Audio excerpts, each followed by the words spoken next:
오늘 아픈 것 아픈 사람들의 연대라는 제목으로 같이 이야기를 나눠보고자 합니다.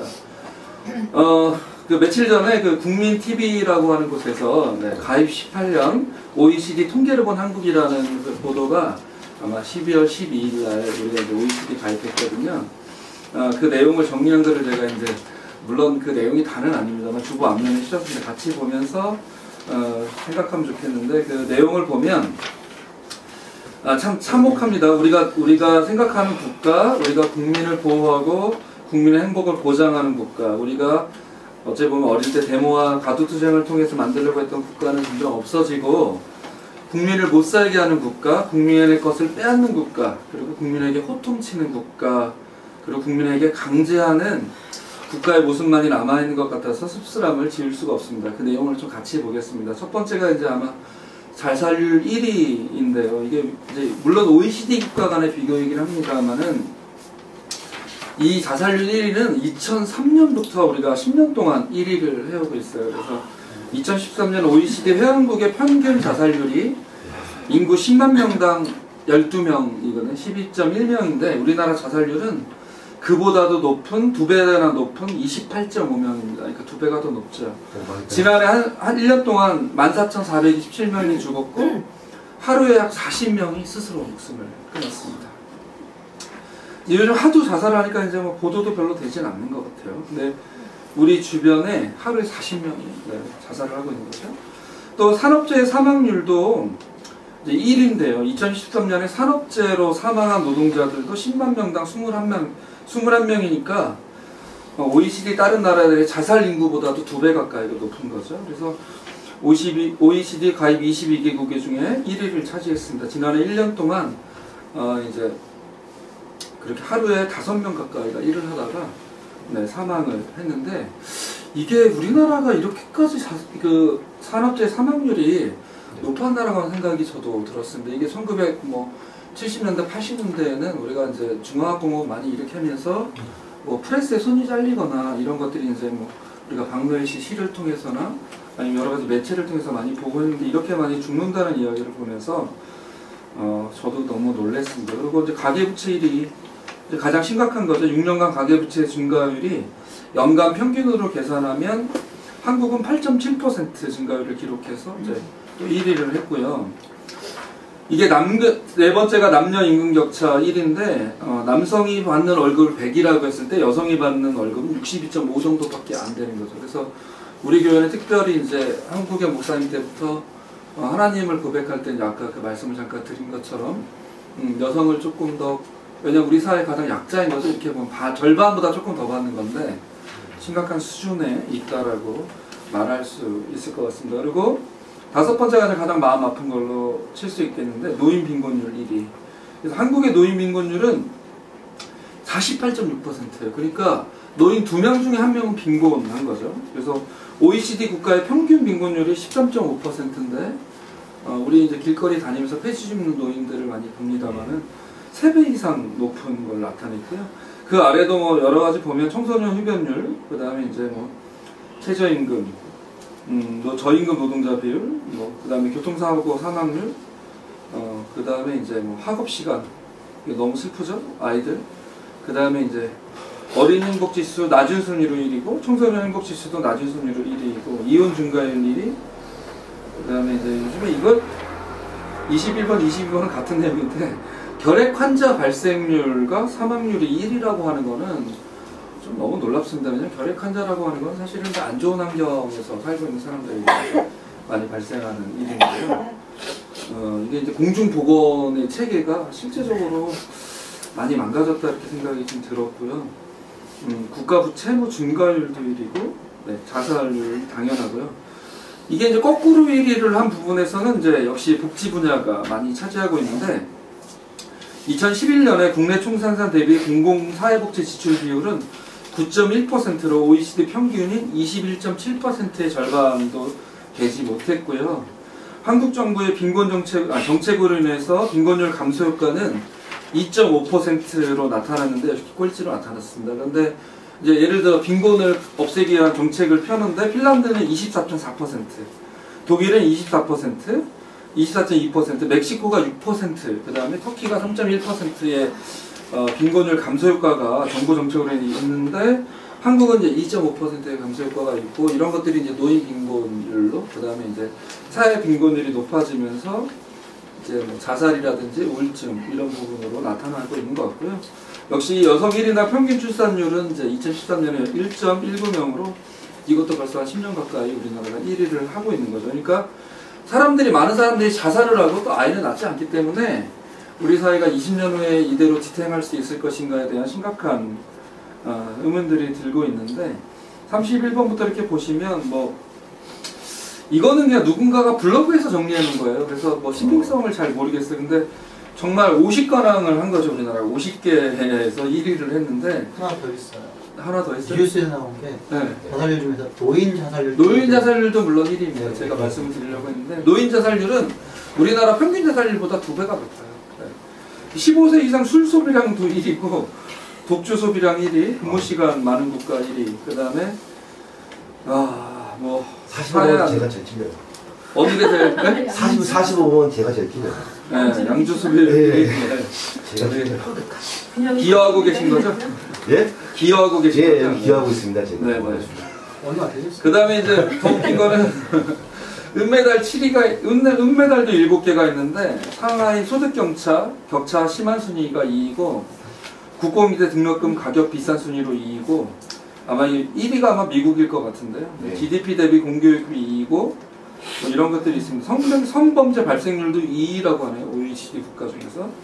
그래서 소득 불평등 순위도 2위입니다. 그래서 이런 상황들을 좀 보면서 우리가 이 대림절 4번째 주간을 지내면서 우리가 도대체 어떤 거를 위해서 살아왔지? 그리고 우리가 가치를 가지고 살아온 것들이 왜 이렇게 망가졌지라고 하는 질문을 던질 수밖에 없었습니다. 근데 이제 가장 또 충격은 지난주에 또 있었죠. 헌정사상 처음으로 통합진보당이 해산을 당했습니다. 그래서 우리 최 목사님 페이스북에 이제 막 분노의 글을 올리셨더라고요. 교통사고 나서 누워 계신데 교통사고 난 게 너무 억울하다는 말씀 한마디도 안 하셨는데 통합진보당이 해산되는 이 사태에 자기 앞으로 녹색당원이지만 병원에 누워있는 게 너무 안타깝다는 글을 올리셨는데 말도 안 되는 일이 있어요. 사실 정당이 없어지는 거는 국민이 지지하지 않으면 없어지는 거거든요. 자연스럽게 없어지지 않습니까? 우리나라도 뭐 그 득표율 몇 % 이내가 되면 정당을 해산하게 돼 있죠. 3%인데 네? 위원이에요. 근데. 네네네. 심지어 녹색당도 없어졌죠. 없어졌다 다시 상당을 계속했다가 녹색당 플러스로 상당했죠. 그러니까 그렇게 아무런 이념적 갈등이 없는 단체도 지지를 안 해주니까 없어졌는데 네. 200만 명이 지지해준 네, 통합진보당이 그거를 법정에서 해고를 시킨다. 근데 그 법무관들은 다 이제 요즘에 변호사들이나 검사들의 그 50% 이상이 70% 가까이가 서울대 연고대 스카이 이제 연고대 출신들인데 더 황당한 거는 그 된 중에 10명 중에 5명은 이제 대원외고 출신이라는 거죠. 근데 대원외고 출신들이 일반적으로 이제 집이 부유한 가정을 많이 가지고 있고 그렇기 때문에 법무관들도 어떤 변호사들이나 법조계에 종사하는 분들도 실제로는 다 이제 그 계급 격차로 얘기하면 계급으로 얘기하자면 이제 높은 쪽에 속하는 사람들이라는 게 생각을 하면서 사회가 점점 보수화되는 어떤 우리 사회의 중요한 판결을 내리는 쪽이 이런 쪽에 해당돼 있다. 그리고 이런 판결이 더욱더 생각하는 건 저도 뭐 통진당 당원은 아닙니다만은 아쉬운 게 그런 거죠. 도대체 우리가 북한식 사회주의를 추종한다 할지라도 제가 기도문에도 넣었습니다만은 그거는 국민들이 판단할 일인 거죠. 국민들이 판단해서 정말 70%가 뭐 아니 49점 박근혜가 51.4%로 당선됐는데 51.4%가 그걸 만약 지지한다면 그 나라로 갈 수 있는 거고 뭐 그거 거기서 경쟁을 해야 되는 거지. 그게 이제 범죄자 한 명도 소명되지 않았는데 해산됐다라고 하는 거는 우리 어떤 생각이나 사고의 자유를 좀 막으려고 하는 어떤 시도들이 계속 우리 사회에서 있고 그런 것들이 우리 사회를 좀 옥죄고 들어온다라고 하는 생각들이 굉장히 답답한 마음을 갖습니다. 지난주 목요일 날에는 우리 이제 기장교단 차원에서 그 CNN 케이블 노동자들 해고된 노동자들이 이제 그 파이낸스 빌딩에서 옥상에서 농성을 하고 있는데요. 근데 이제 거기에서 기도회를 가졌습니다만은 우리 쌍용자동차 해고 노동자들이라든지 요즘엔 케이블 TV 그다음에 이제 여러분이 한두 번씩 만나셨을 인터넷 그 이제 뭐 인터넷 설치 기사들이 이제 LG나 뭐 SK나 KT나 다 사실은 이제 비정규직이고요. 그 회사가 따로 있습니다. 원청은 이제 그 예를 들어 LG 플러스라고 하면 SK 브로드밴드라고 하면 이 사람들은 지역에 있는 어떤 사람이 사장이에요. 그래서 고용을 하는데 이 사람들이 어떤 근무 평점이 나쁘면 그 LG나 이런 데서 SK에서 해고를 시켜요. 여기를 이제 간접 고용을 한 거잖아요. 그래서 여기를 해고시키면 이 사람들은 노동쟁이도 할 수 없고 경비원들이랑 비슷한 거죠. 그렇게 해서 노동자들을 점점 더 70m 위에 굴뚝으로 그 빌딩 꼭대기에서 농성을 하는 게 이제 만들고 있는데 더욱더 암담한 것은 이들의 삶이 그렇게 나아질 것 같지는 않다라고 하는 것이죠. 오히려 정부는 공무원 연금 등을 개편하라고 하는데 제 느낌은 어떤 느낌이냐면 안정적인, 그나마 좀 이제 우리 사회에서 안정적인 게 마지막 남은 보루가 이제 공무원 연금인데요. 공무원들인데 안정적인 국민들의 재산을 뺏어서 사람들의 삶을 공공하게 만들고 이런 환경을 통해서 사람들을 어떤 경쟁적인 일에 내몰려고 하는 듯한 느낌을 갖습니다. 그래서 내몰려도 반응하지 못하게 하고 자기 삶에 대해서 생각할 수 없도록 하는 조치들이 계속적으로 우리 사회에서 일어나고 있는 것을 봅니다. 그래서 그러나 저는 이제 이런 걸 보면서 사람들이 이에 대해 저항하고 있다라고 생각을 하는데 어떻게 저항하냐면 80년대에는 뭐 데모를 통해서 아니면 조직화를 통해서 저항했다 그러면 지금은 저항하는 방법이 한 가지죠. 죽는 거죠. 자살률로 나타나고 있지 않나 이런 생각을 합니다.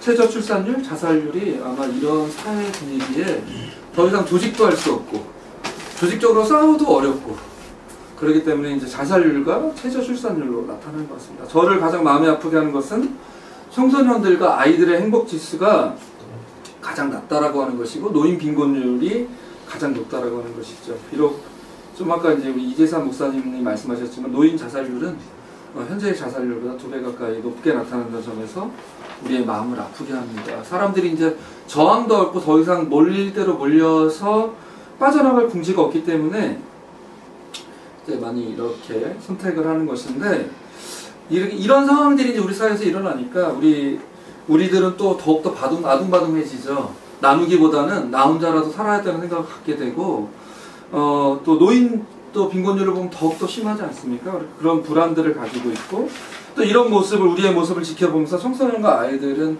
사실 우리 때보다는 물질적으로는 풍족하나 행복하지 못하다고 느끼는 것이죠. 그래서 청소년과 흡연율과 음주율이 가장 높은 것이고 실제로는 청소년 자살률도 제일 높습니다. 네, 청소년도 굉장히 많이 죽고 있는데 제가 조사는 안 해봤는데 우리나라 자살률보다는 더 높은 걸로 알고 있거든요. 아이들이 학교에서 죽는 경우도 굉장히 많고 그걸 보는 청소년들이 이제 뭐 어려움을 많이 겪죠. 그래서 이제 이런 것들이 이제 둘 중에 하나로 나타나는 것들, 하나는 사회범죄로 나타나거나 하나는 자살로 나타나는 거죠. 정말 참혹한 심정을 금할 수가 없습니다.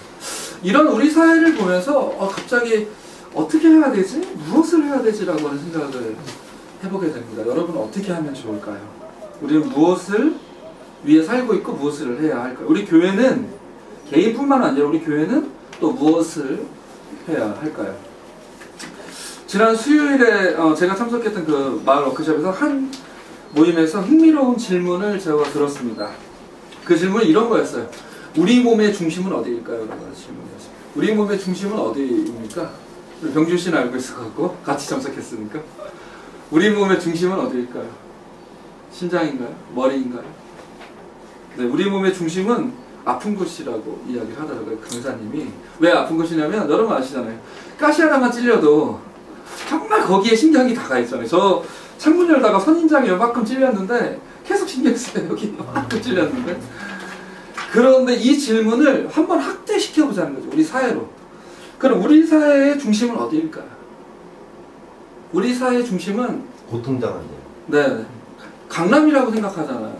거기에 기업들이 있고 막 회사들이 있고 그 강남 스타일이 뭐 한국을 대변하는 것처럼 얘기하지만 이렇게 본다면 우리 뭔가 다르지 않은 우리 사회를 생각해본다. 우리 사회 중심은 바로 아픈 곳이고 그 아픈 곳 고통당하는 것이 이제 우리 사회의 중심이라고 생각하는 거죠. 저는 한번 생각을 한번 확대시켜 본 거죠. 우리 사회로 그 얘기를 들었을 때. 그러면 우리 사회의 아픈 곳, 가장 아픈 곳을 먼저 치료해야 되잖아요. 배가 고프면 밥을 먹어야 되는 것처럼 우리 사회 아프면 치료해야 되는 것처럼 우리 사회의 가장 아픈 곳이 중심이라고 한다면 한번 우리 사회의 가장 아픈 곳을 찾아봐야 된다는 것이죠. 어디일까요? 너무 많아서 말할 수도 없을 거예요. 청와대가 가장 아플 거예요. 우리 치료는 근데 거기는 지금 환각 상태에서 아픈지 잘 모르고 있어요. 모릅니다 지금 자기가 지금 아픈 그러니까 모르니까 더 불쌍한 거죠. 맞네. 네, 우리가 청와대를 찾아가주긴 해야겠. 저는 이 생각은 못했어요. 네, 우리 이재상 목사님 역시 한번 찾아보자는 거죠. 밀양과 청도가 지금 이제 송전타 때문에 서울로 대구로 오는 전기 때문에 고통을 당하고 있죠. 정말 74만 5천 볼트 송전탑 앞에 사람이 서면요, 사람 한 100배쯤 높이의 송전탑이 있거든요. 네. 그걸 보면서 얼마나 아플지 한번 생각을 해봅니다. 우리 쌍용 자동차 해고 노동자들이 군대에서 테러 진압 작전을 방불케 하듯이 막 두들겨 맞으면서, 사실 영상이 안 나왔지만 다 보셨죠? 네. 그렇게 진압을, 노동자를 향해서 적이라고 생각할 정도로 진압하는 그런 현장을 보면서 우리가 아픔을 또 겪었고요. 그래서 26명이나 되는 사람들이 자살하지 않았습니까? 그리고 나서 또 이제 우리 용산 참사, 이제 우리 레아 호프가 다시 문을 열었지만, 네, 우리 용산 참사 노동자들도 있겠죠.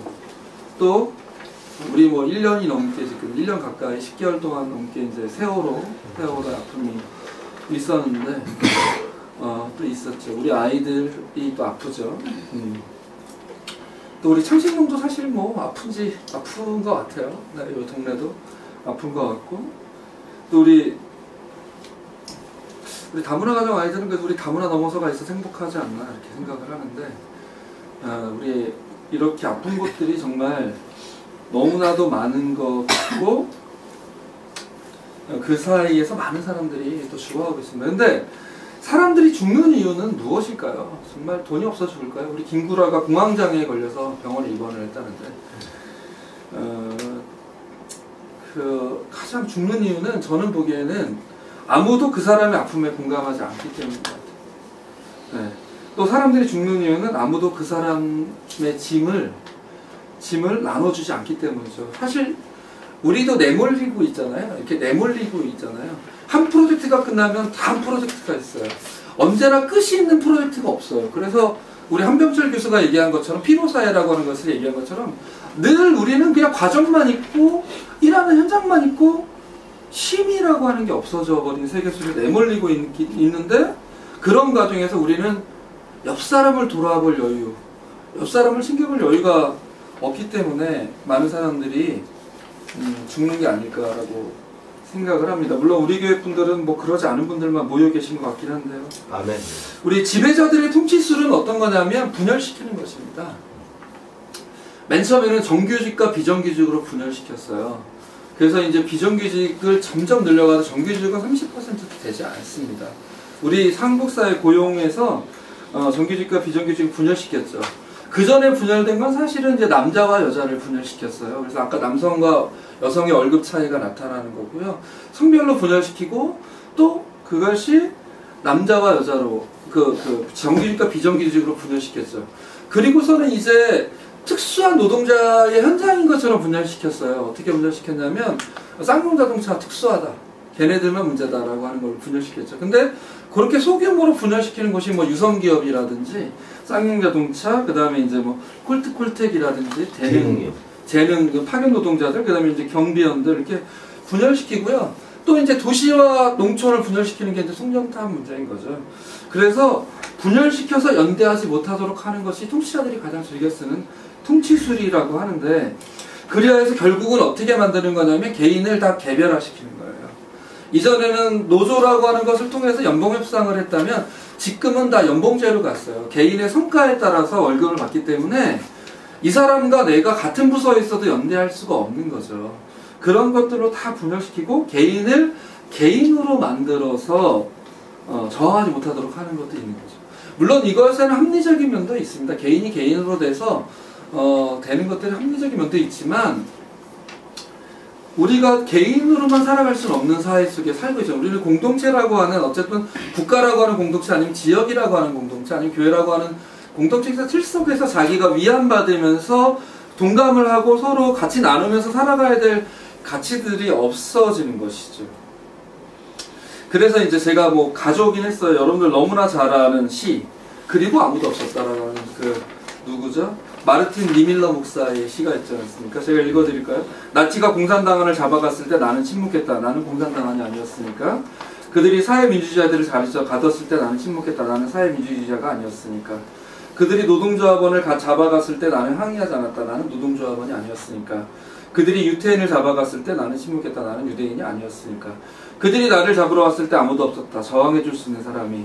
이게 이제 그 나치에 반대했던 마르틴 니밀러라고 하는 목사님, 독일 목사님의 시인데요. 이런 상황, 개별화된 상황을 읽으면서 저는 오늘 말씀을 한번 생각을 한번 뽑아봤습니다. 왜냐하면 예수 그리스도께서 이 고난의 땅 한반도에 만약에 다시 오신다면 어떻게 행동하실까? 이게 이제 우리 대림절을 지내면서 4주 동안 우리의 삶을 고민하게 하고 성탄절을 통해서 다시금 희망을 갖는 게 우리 그리스도인들의 모습인데, 오늘 말씀에서 이제 저는 이 말씀을 가지고 위로를 받으려고 하는 것입니다. 여러분은 서로 남의 짐을 져 주십시오. 이런 방법으로 그리스도의 법을 성취하십시오. 여러분은 서로 남의 짐을 져 주십시오. 이런 방법으로 그리스도의 법을 성취하십시오.